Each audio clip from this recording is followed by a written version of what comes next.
베드로후서 2장 15절부터 마지막 절까지 보도록 하겠습니다. 15절에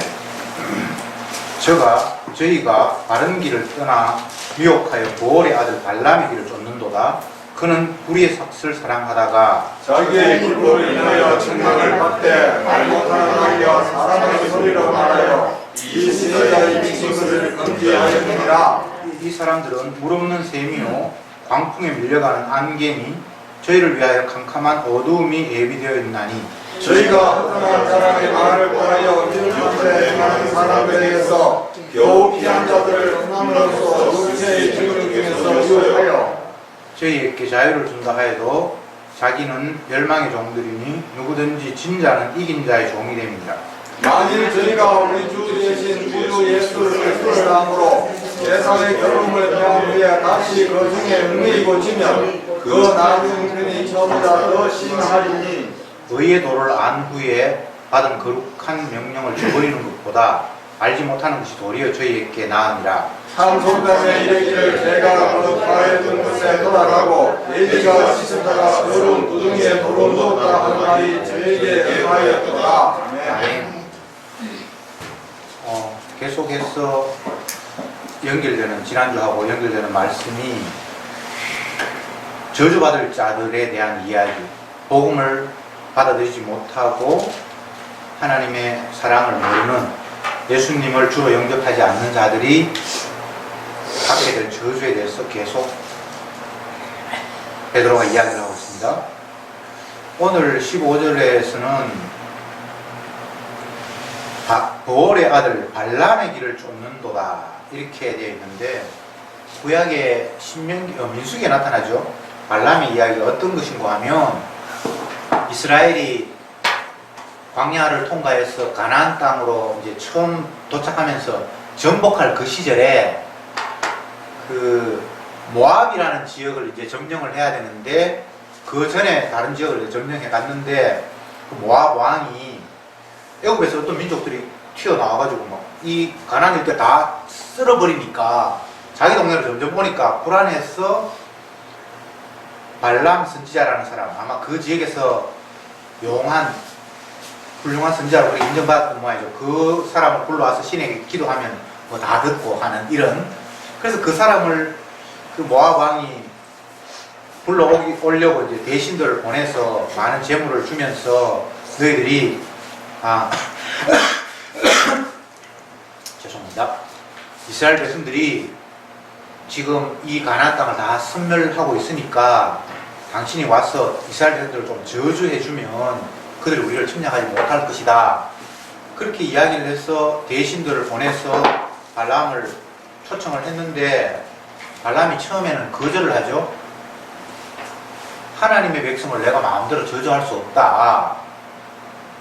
그래서 처음에는 거절을 했는데 이제 두 번째 더 높은 대신을 보내고 더 많은 돈을 주면서 와서 이스라엘 백성들을 좀 저주해주고 우리 민족을 지켜달라 하니까 이 사람의 마음이 이제 좀 동해서 나귀를 타고 이제 모압 왕에게로 찾아가는 과정에서 나귀가 길을 안 가고 자꾸만 이렇게 밭으로 빠져들어가니까 이 선지자가 화가 나서 막 채찍으로 나귀를 때리고 하니까 나귀가 입을 열어서 막 화를 내는 거예요.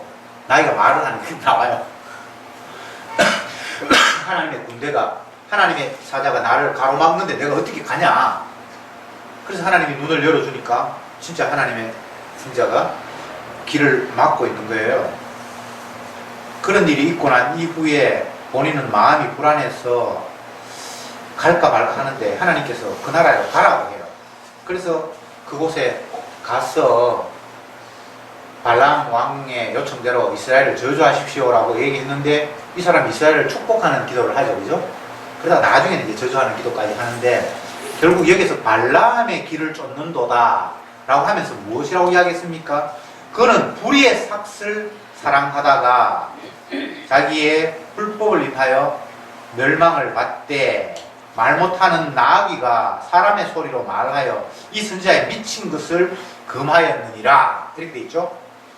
지금 저주의 모델을 심판받을 사람, 저주받을 사람을 이야기하면서 발람의 예를 듭니다. 발람의 예를 드는데 방금 제가 말씀드린 대로 발람 선지자는 뭐 사실 제대로 된 선지자는 아니에요. 그 동네에서 유용하다는 뭐 그런 점도 치고 하는 그런 사람이라고 이제 알고 있어서 그 사람에게 대신들을 보내서 이스라엘 백성들을 저주하면 우리가 그들에게 침략을 당하지 않을 것이다라는 이런 생각으로 했는데 어쨌든 발람은 뭐 요 하나님 앞에 기도하고 뭐 이런 장면이 나옵니다만 제대로 된 선지자는 아니고 처음에는 안 가다가 나중에 돈을 자꾸 많이 주니까 결국은 가서 저주하게 됐는데 여기선 불의의 삭슬 받고 불의의 삭슬 인하여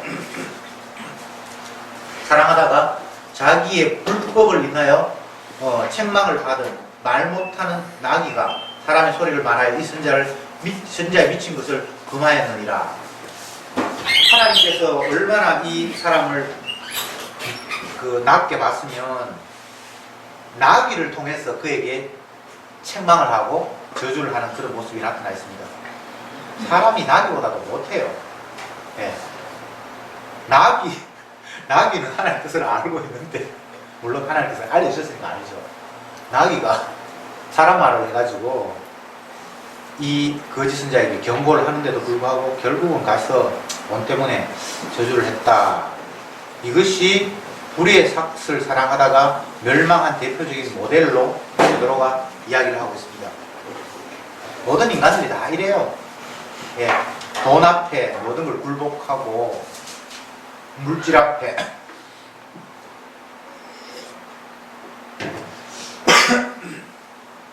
물질 앞에 자기 양심을 팔고 하나님마저 버리고 이런 사태가 벌어지는데 이것이 바로 사단에 장악된 인간들의 나약한 모습을 이런 식으로 표현해 주고 있습니다. 성도들이 세상 사는 것은 복잡한 것 같은데 성경을 보면 간단해요. 어떻게 간단한고 하면 자기 자신, 자기의 삶에 집중하지 않고 주님 쳐다보면 돼요. 내가 내 생활에 관심을 기울이고 어떻게 할까 저렇게 할까 그렇게 돼버리면 끝도 한도 없습니다. 요 문제 해결하면 또 다른 문제가 생기고 그냥 아예 세상이 어떻게 돌아가는가 내 육신의 삶을 어떻게 살 것인가라는 것에 대해서 그냥 뭐 관심 끄달래요. 그게 지쳐하다 보면 또 다른 게 생기고 또 다른 게 생기고 끝까지 주를 쳐다보지 못하고 땅을 바라보게 되는 그런 형태가 될 수밖에 없습니다. 그래서 성경을 보면 특히나 사도들이나 성령받은 선자들 보면 별로 세상 일에 자기 삶에 집착을 못하도록 하나님께서 막아요. 심지어는 자기 아내가 죽어도 니고 신경 쓰지 마라 이렇게 이야기하잖아요. 예수님도 복음서에서 어떤 제자 한 사람이 아버지가 돌아가셨으니까 장례식 치르고 내가 주님 따라가겠다 하니까 죽은 사람들로 죽은 사람을 장사하게 하고 너는 나를 따라 이런 말이 있는데 인간적으로는 사실 이게 불가능해요. 그러나 그것이 성도가 가야 할 길이라고 주님께서 말씀하시는 거예요. 세상 일에 너희들이 관심 기울일 거 없다. 이건 아무것도 아니야. 그러니까 주님을 바라봐야 하고 하나님의 말씀을 쳐다봐야지 말씀에 눈을 돌리는 순간 자기에게 관심을 가지고 자기의 관심을 가지면 좀 더 유리한 삶을 어떻게 하면 만들어 볼까 집중하다 보면 예수님이고 언약이고 뭐 다 잊어버리고 세상에 빠질 수밖에 없잖아요. 그래서 예수님은 또 구약의 선지자들은 아내가 죽어도 그게 신경 쓰지 말고 울지도 말고 통곡도 하지 말고 물론 뭐 다 그런 건 아닙니다. 어떤 선지자의 예수님께서 그렇게 말씀하셨죠. 그러니까 그것이 한 개인에게 주신 독특함이다라고 이렇게 여기면 안 되고 전반적으로 하나님의 마음이 그런 거예요. 땅의 일에 왜 신경 쓰니? 육의 일에 네가 왜 관심 갖니? 그거 아무것도 아니야. 모든 인간들은 다 태어나다 그냥 죽는 거야. 왜 그런데 네가 마음을 빼앗겨야 돼? 예수님은 심지어 이런 이야기를 했죠. 누가 내 형제면 누가 내 모친이냐. 아버지 뜻대로 행하는 사람이 내 모친이다. 예수님이 너무 집을 떠나서 외지로 막 다니니까 엄마가 걱정이 돼서 동생 데리고 예수님 수소문회가 찾아왔잖아요. 그러니까 예수님 그때 아마 설교하고 계셨던 모양이죠. 그러니까 제자들이 뒤에서 와서 소고소고 그러면서 예수님 모친과 동생들이 지금 문 밖에 와 있습니다 라고 얘기를 하니까 누가 내 모친이면 누가 내 형제냐, 아버지 뜻대로 행하는 너희들이 내 형제고 모친이다, 이런 말씀을 하셨단 말이죠. 그것은 예수님이 불효하다라는 그런 예우가 아니라 땅의 문제에 성도가 자꾸 관심 갖지 말라는 거예요. 관심 갖지 말라고 해서 관심을 안 가질 수는 없지만 원칙이 그렇다 이 말입니다. 왜 세상이 복잡하고 머리가 아프고 막 죽고 싶고 모든 걸 떠나고 싶고 한가 하면 자꾸 땅의 문제에 집착하면서 그것을 해결하려고 달려드니까 그런 거예요. 해결 방법 없습니다. 몸이 늙어가고 병 들어가고 세상의 제도와 환경들이 점점 더 살기에 힘든 그런 환경으로 주님께서 변화시켜 가요. 이것을 성경적으로 보면 인간이 에덴 동산에서 쫓겨남으로 말미암아 그 땅이 가시와 은근키가 자라고 흙이니 흙으로 돌아가야 하고 해산하는 고통을 겪어야 하고 점점 더 삶의 환경이 열악해져 가는 거예요. 우리는 살기 좋다라고 이야기하는데 그건 정말 좁은 안목이고 넓은 안목으로 보면 점점 삶이 열악해져 갑니다. 옛날보다 우리가 훨씬 더 경제적으로 잘 살지 않는가. 그리고 경제적으로 밥은 먹고 사는 것 같은데 옛날이나 지금이나 뭐 새끼 먹는 건 마찬가지고 요즘은 비싼 거 외국 수입품도 먹지만 옛날에는 무공해품이고 그거 다 요즘 좋아하는 웰빙 걸 옛날에 가난해서 그냥 먹었어요. 가난해서 선택해서가 아니고 그냥 뭐 그거밖에 없으니까. 근데 사실 그게 육에게 더 좋은 거였는데 지금은 뭐 온갖 조리를 해서 나오고 뭐 비싼데 점점 몸을 망치는. 옛날에는 그냥 대문만 열면 시원한 공기가 창문만 열면 들어오는데 이제는 뭐 미세먼지가 들어와서 문을 꼭꼭 닫아야 되고 방 안에서 청정기를 돌려야 되는 이런 희한한 사태가 왔어요. 10여 년 전에 일본 동경에서는 산소를 팔았어요. 주머니에 비닐을 온다에 넣어가지고 산소 마신다고. 그때 사람들이 다 웃었어요. 한국 사람들이. 미쳤나?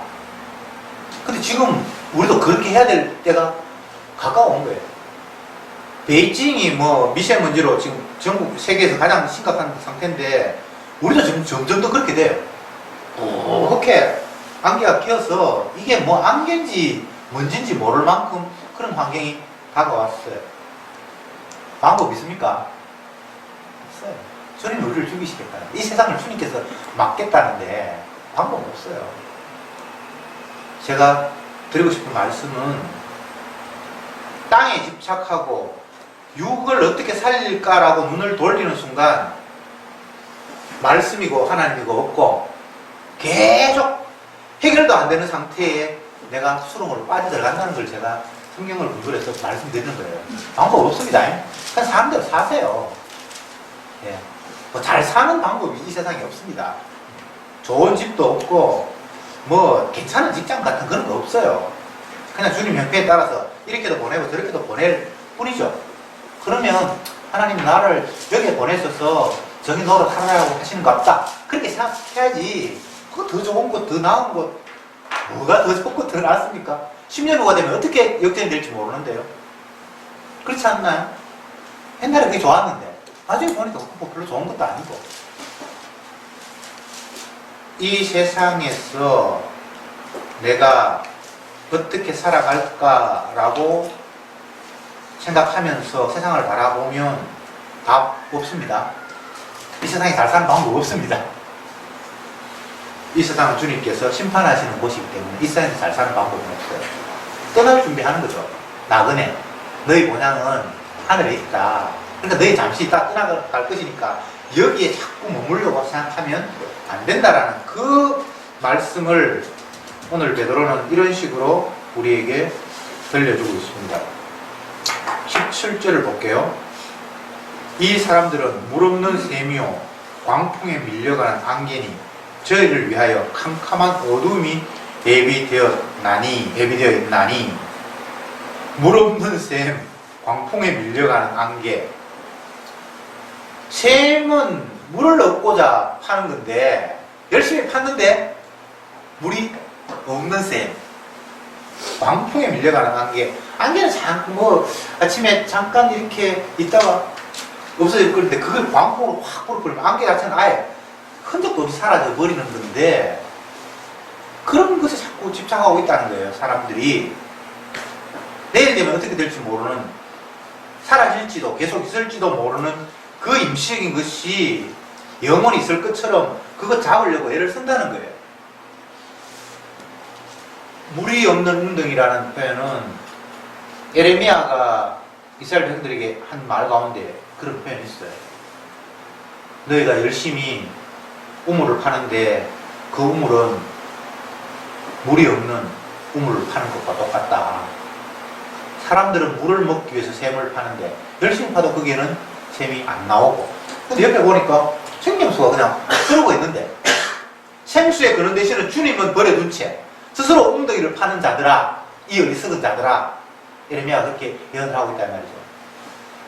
그러니까 우리가 스스로 웅덩이를 파서 물을 얻을 방법은 애초에 없는 거예요. 그냥 생수에 그런 대신 예수님이 옆에 있고 그분 바라보면 되는데 그분은 안 바라보고 내가 물을 얻겠다고, 내가 살겠다고, 내가 꼴을 얻고 내가 풀을 마련하겠다고 목자를 따라가는 것이 아니라 내 시계 속에는 옳은 대로 자꾸 행하는 그 모습이 이렇게 표현되고 있습니다. 세상에 왜 그렇게 똑똑한 사람이 많은지. 대통령 하겠다고 15명 나와가지고 그 사진하고 쫙 걸려있어요. 그래서 제가 한 번은 도대체 이 사람들이 뭐 하던 사람인가 싶어서 프로필을 봤는데 뭐 그렇게 길게 나와있지는 않고 그냥 간단하게 자기가 뭐 나라를 어떻게 바꾸겠다고 그사람에게 써놨는데, 나라를 바꾸어도 그 나라가 그 나라잖아요. 그죠? 세상 이 나라는 이렇게 뒤집어지든 저렇게 뒤집어지든 누가 대통령이 돼도 해답이 없어요.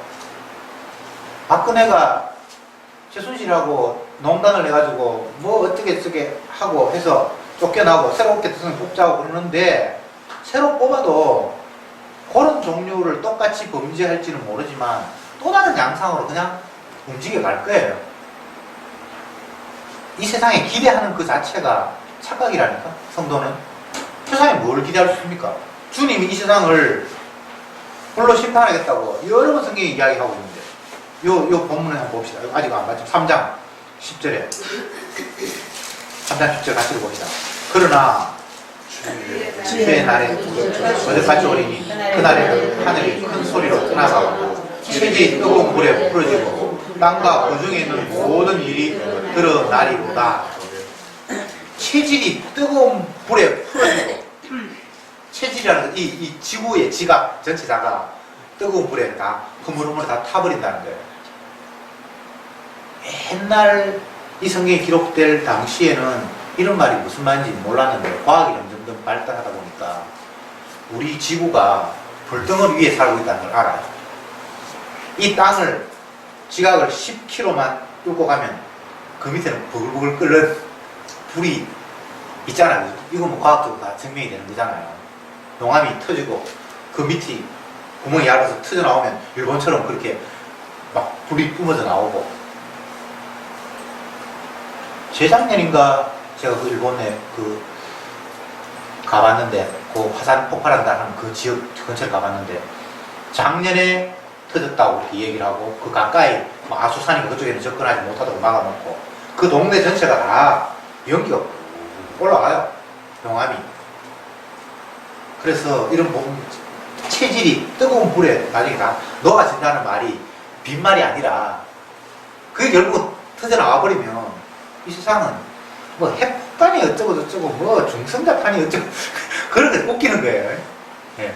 지금도 우리가 불이 불불 끓는 위에 거리가 좀 떨어져 있어서 지금 안 뒤로 살고 있지, 그거 풀어버리면 끝이 나는 그런 세상을 주님께서 지금 때가 되었으면 그렇게 하려고 마련해 놓은 세상에 우리가 임시로 지금 살아가고 있는데, 이 여기에서 뭐 얼마나 어떻게 살아야 잘 사는 겁니까? 그런 생각 하지 말라는 거예요. 베드로가 이 세상에 잘 사는 방법 없고 이 세상에서 행복할 수 있는 방법은 없어요. 그러니까 세상 바라보지 말고, 세상에는 희망이 없으니까 세상 바라보지 말고 주님의 약속을 바라봐라. 약속이 뭡니까? 너희의 허물과 죄를 대신해서 예수님이 죄 씻었잖아. 그 이야기. 계속 사도는 십자가를 증거하기 위해서 모든 이야기들을 다 끌고 옵니다. 교회의 제도를 이야기하는 것 같고, 가정의 부모와 자녀들의 관계를 이야기하는 것 같고, 회사에서 사용자와 고용자의 관계를 이야기하는 것 같은데 결국은 예수님을 이야기하기 위해서 그냥 그걸 끌고 오는 거예요. 구약의 수많은 제도, 안식일, 유월절, 성전, 제사, 모든 것이 예수님 이야기하는 거잖아요. 11조가 예수님 이야기하는 거예요. 10분의 1을 드리는 게 11조잖아요. 10분의 1이 되기 전에 그것이 만물이에요. 첫 것이 드려진다. 첫 것. 첫 것이 예수님이잖아요. 바다를 대신 예수님이 드려짐으로 말미암아 그 나머지는 다 그냥 사는 거예요. 6월절에 처음 6월절이 만들어질 때 애굽에서 이스라엘 백성들을 끄집어낼 때 그때 애굽 땅에 있는 모든 만화들을 하나님이 다 심판하려고 했을 때에 어린 양의 피로 말미암아 유대인들의 마다들은 살았잖아요. 그 마다들은 대표예요. 그가 죽으면 다 죽는 거예요. 그가 살면 다 사는 거예요. 거기에서 11조가 나오잖아요. 그 11조는 10%라는 의미보다는 첫것 마다들이 하나님 앞에 드려진다는 의미가 담겨 있어서 11조를 드림으로 말미암아 구약 신약에는 그것도 없습니다만 신약에 날과 날과 드리가 다 없어졌어요. 11조고 뭐 할례고 뭐 아무것도 없습니다. 그 모든 제도가 예수 그리스도를 보여주기 위한 힌트였잖아요. 안식일, 옛날엔 토요일, 뭐 요즘은 일요일로 바뀌었다 하니 그건 거짓말이고 예수님이 안식일이에요. 예수님이 성전이에요. 예수님이 6월절 어린 양이에요. 다 예수님 이야기 했거든요. 구약에 뭐 문둥병자가 나왔고 유출병자가 나왔고 그 모든 관계 속에서 유출병, 문둥병은 죄악으로 물든 인간들이고 그것을 낫게 하신 분은 예수님의 보혈의 피가 그를 낫게 했고 다 그 이야기를 성경이 하고 있는데 신약에서도 역시 예수님의 십자가 피의 의미, 그분의 죽음의 의미가 무엇인가를 설명하는 가운데 그와 상관이 없는 육의 모든 삶은 물 없는 샘이고 광풍에 밀려가는 안개와 같은 것이다. 이렇게 지금 이야기를 하고 있습니다.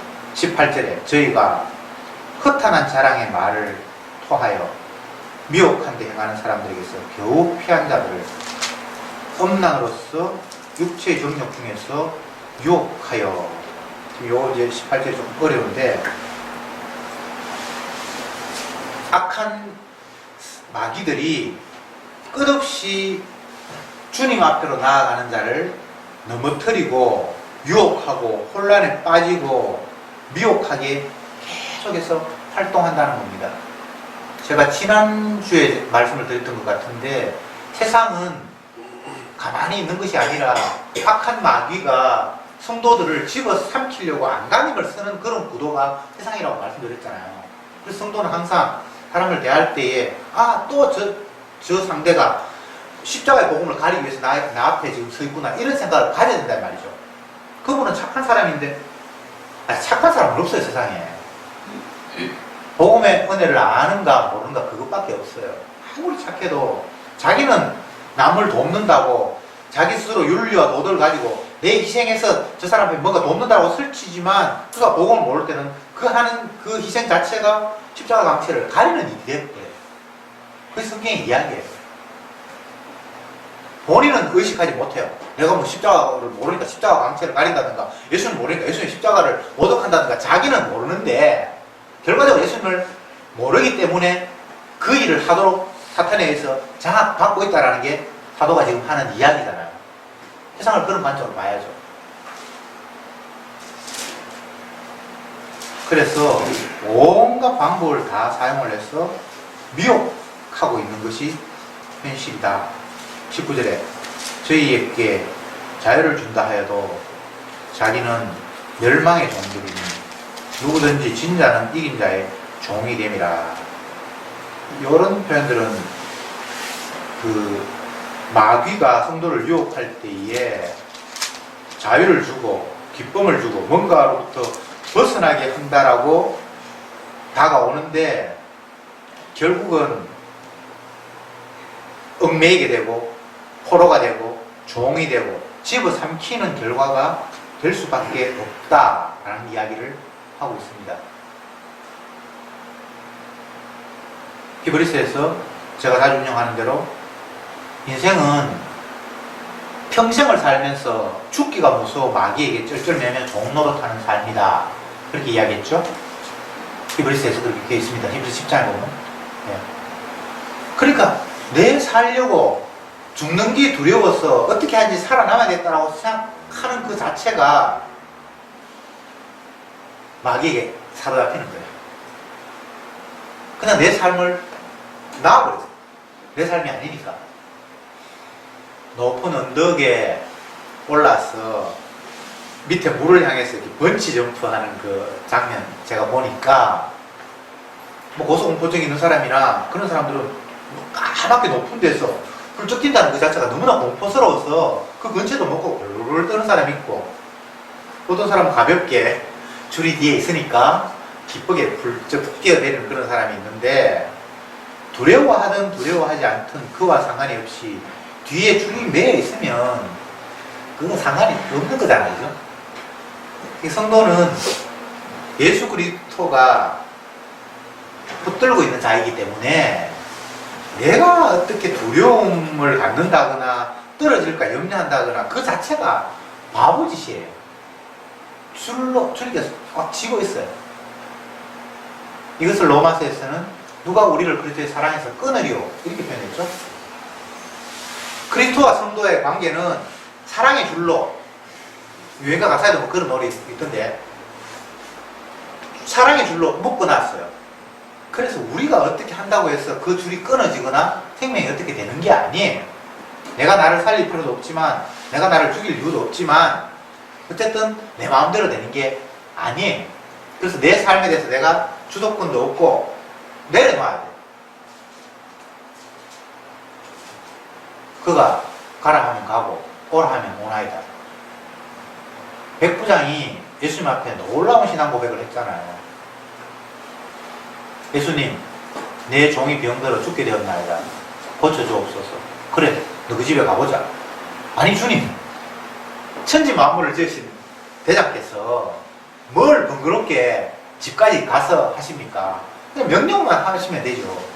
나도 내 밑에 보아가 있는데 명령 한마디 하면 다 하는데, 천지 만물의 최고 대빵 되신 예수님이 뭐 직접 그렇게 운영하십니까?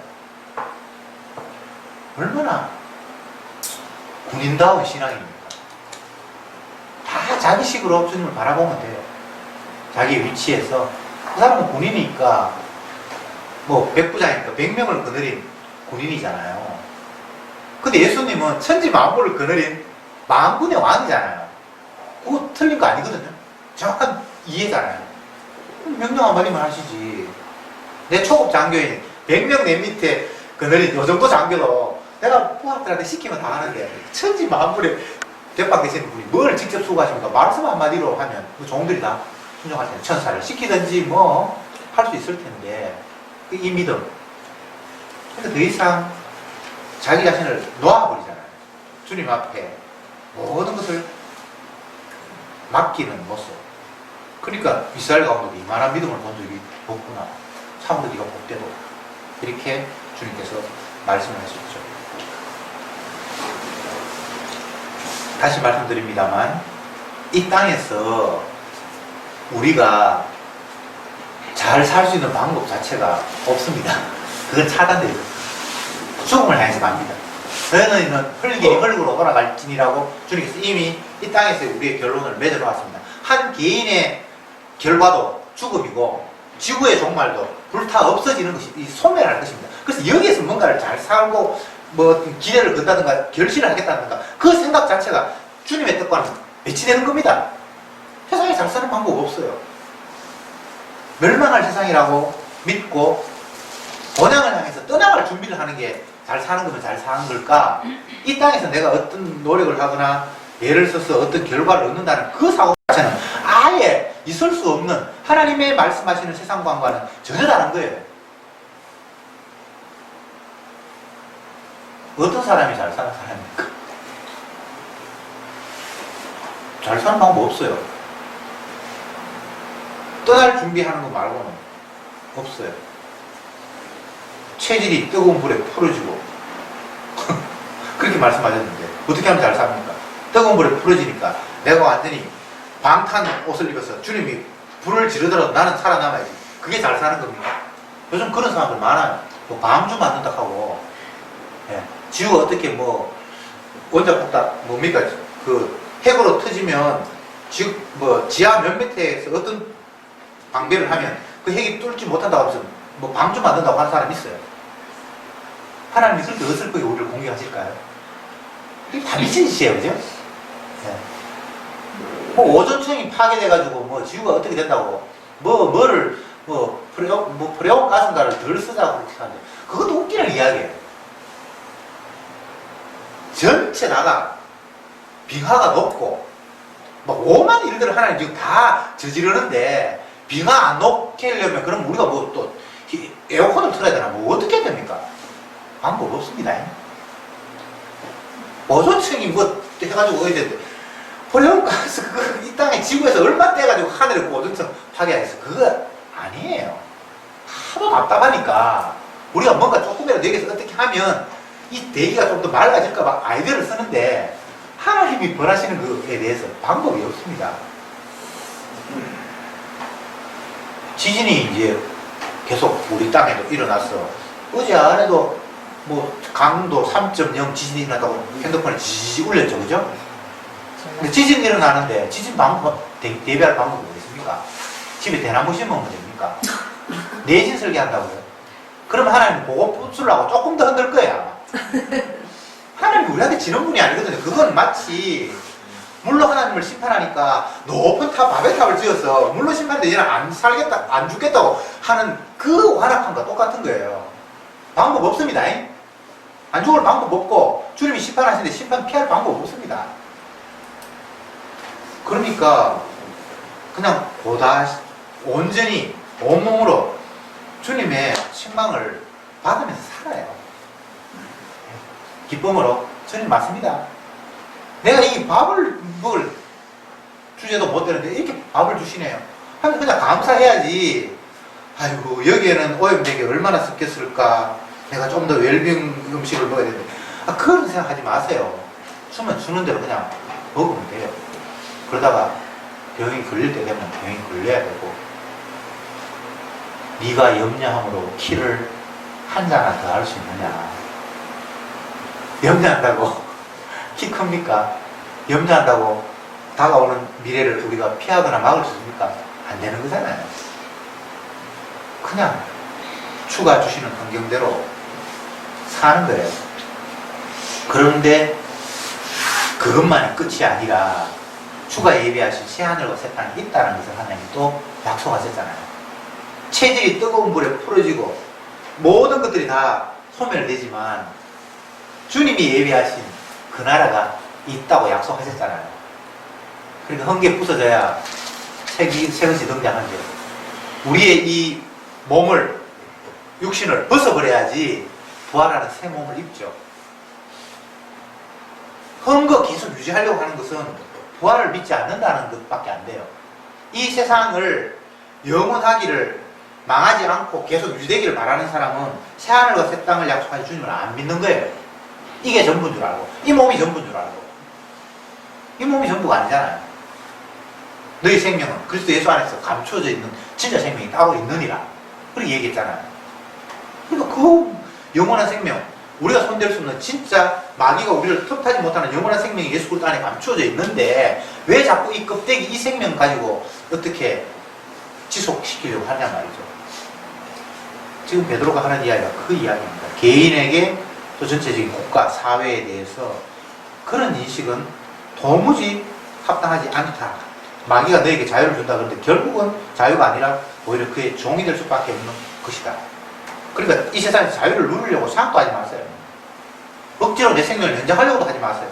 죽기가 무서워 일평 종로를 한다고 얘기했는데 죽는 게 안 무서우면 끌려가지 않잖아요.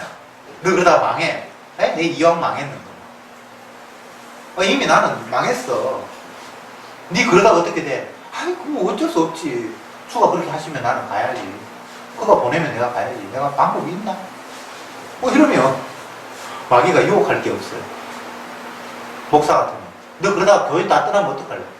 원래 내 교회는 없었는데 주님이 자기 백성 다 지고 있는데 내가 그렇게 돼버리면 뭐 누구 눈치 보거나 내가 이 말하면 저 사람 시험 들 텐데 그런 생각할 필요 없잖아요. 그러나 아이고 이 몇 명 안 되는 교회 다 떠나가 버리면 내가 이거 목사로서 이게 뭐가 되겠노?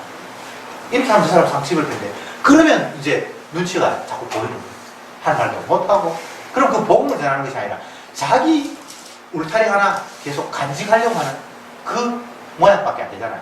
그것이 마치 발람이 불의의 물질 때문에 결국은 하나님의 뜻을 배반하고 떠난 것과 같은 그런 모습이 되잖아요. 20절 봅시다. 만일 저희가 우리 주 대신 구주 예수 그리스도를 알므로 세상의 더러움을 피한 후에 다시 그 중에 얽매이고 지면 그 나중 형편이 처음보다 더 심하리니. 이 이야기는 교회 안에 들어와 있는 성도들에게 네가 복음을 알았다 그러고 주님의 영광을 봤다 그러는데 그래 놓고는 이제 또 마귀의 유혹으로 넘어가서 주님을 배반하면 정말 그건 더 비참한 거다 라고 이야기하면서 21절에 뭐라고 이야기했는가 하면 의의 도를 안 후에 받은 거룩한 명령을 저버리는 것보다 알지 못하는 소리여 저에게 나으니라. 차라리 그 사람은 처음부터 예수님 몰라서는 더 좋았을 뻔했다는 이야기입니다. 뭐 알았다고 기뻐한다고 이야기해놓고는 결국은 떠나가 버리니까 너는 참 더 불행한 사람이다. 또 이걸 가지고 또 한번 구원을 얻었는데 뭐 취소하는 방법이 있습니까? 이렇게 묻는데 그런 이야기는 물론 없어요. 주님이 택한 백성이 아니니까 잠깐 깨달았다가 떠났겠죠. 예. 그래서 우리는 모르죠, 그죠? 저 사람이 복음을 기뻐하는 거 보면 성도가 이렇게 생각하지만 잠깐 비침을 맛보다가 주님이 또 버리는 사람이 있으니까 결과적으로는 그는 택한 백성이 아니라고 볼 수밖에 없고 그것을 우리가 점쳐서 이 사람은 택한 백성이 아니니까 그렇게 할 이유는 없어요. 결국은 주님이 자기 택한 백성을 건지니까. 이런 경고를 통해서 성도들에게 제발 좀 각성하면서 정신을 차리면서 살자라고 베드로는 이야기하고 싶은 것 뿐이에요. 성도가 뭐 멸망할 수 있습니까? 그럼 물을 필요 없습니다. 네. 끝까지 마귀는 우는 사자처럼 우리를 삼키려고 달려드는 것이 너희가 살아가고 있는 현실인 줄 제발 좀 인정해라.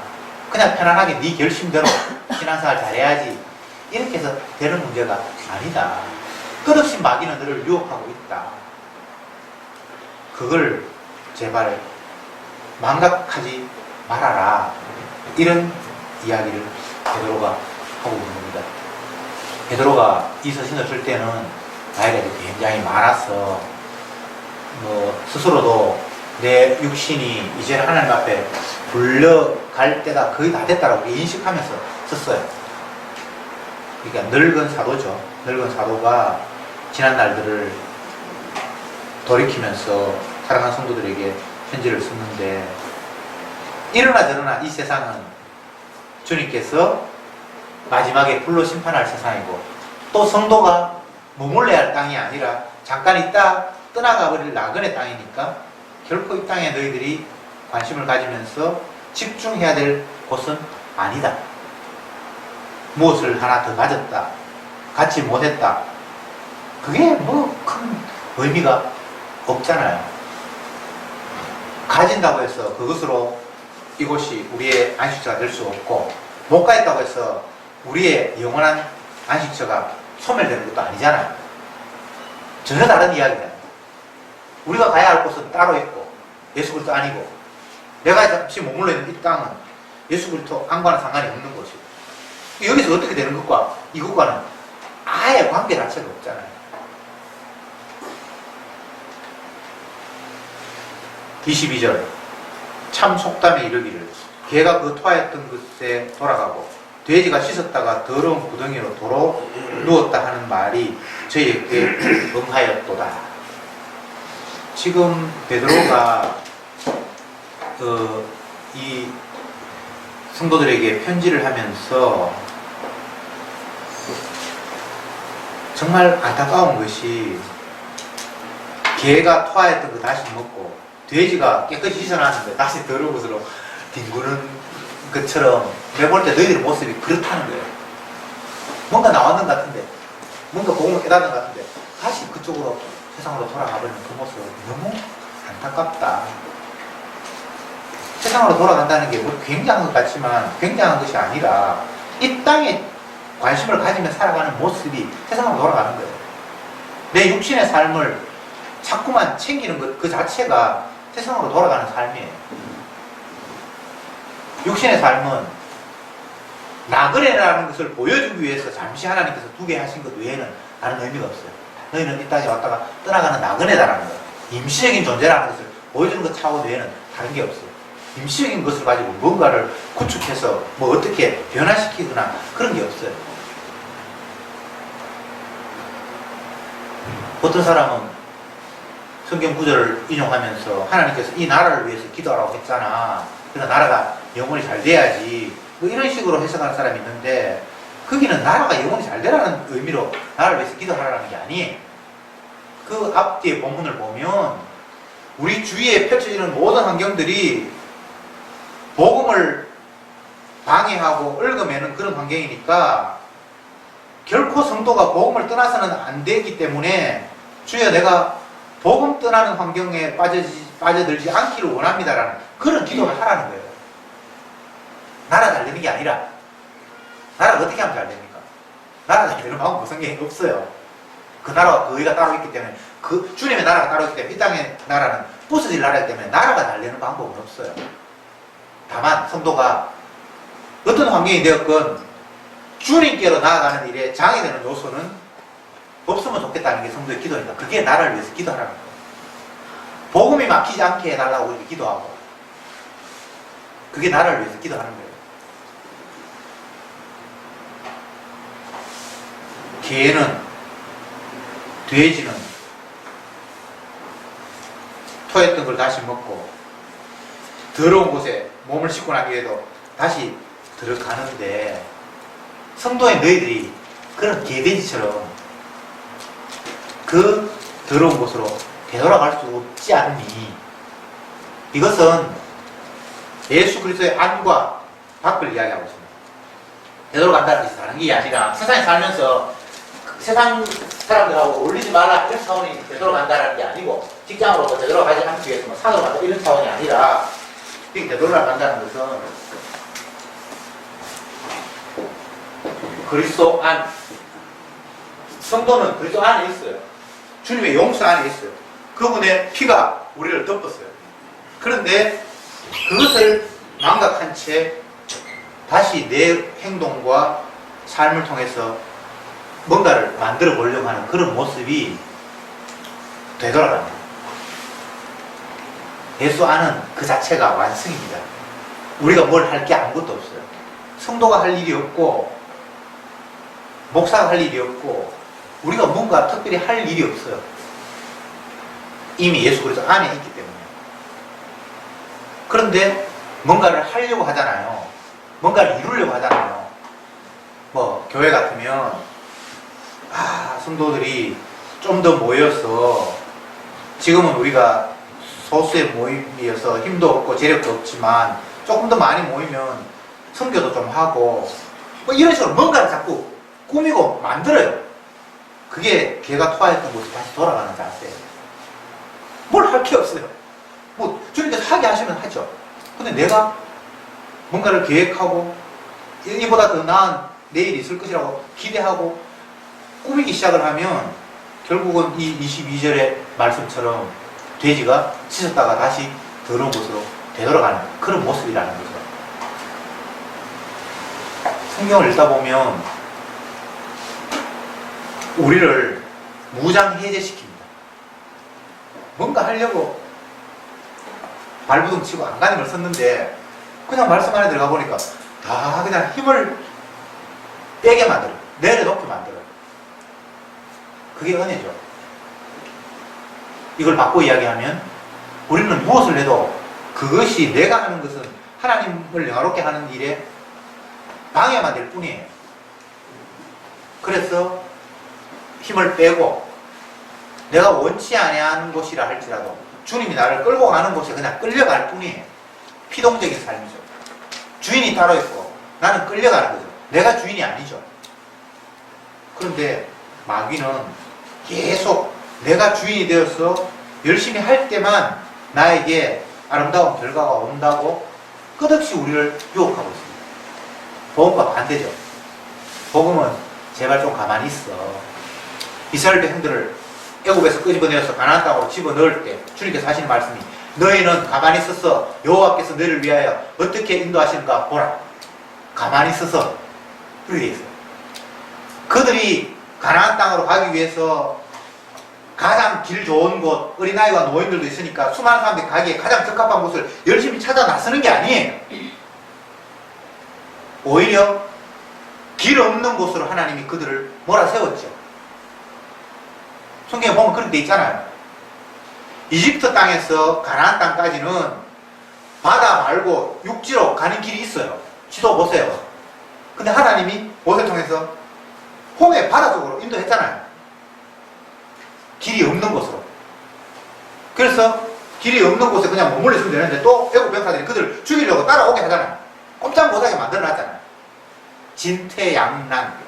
앞으로 나아갈 수도 없고 뒤로 물러갈 수 없는 빼도 박도 못하는 그 환경 속에 몰아놓고 하나님이 난데없이 바다를 육지가 되게 해서 길을 만들잖아요. 그런 상황에서 하나님이 하시는 말씀이 너희는 가만히 있어서 여호와께서 너희를 구원하시는 모습을 보라. 이렇게 얘기했단 말이죠. 지금도 마찬가지입니다.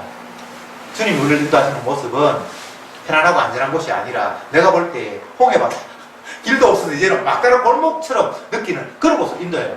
그래서 나는 살라고 벌벅 뜨는데 생각지도 않게 주님께서 홍해바다를 가르셨어요. 아, 주님이 인도하시는구나. 내가 길을 찾아가는 것이 아니라 목자이신 그분이 필요한 대로 나를 이끌어 가시는구나를 인정할 수밖에 없게끔 성도를 인도하시는 거예요. 그게 주님의 역사입니다. 염려하지 마세요. 결코 붙든 손, 그리스도의 사랑에서 끊어질 일이 없습니다. 기도합시다. 주님, 감사합니다.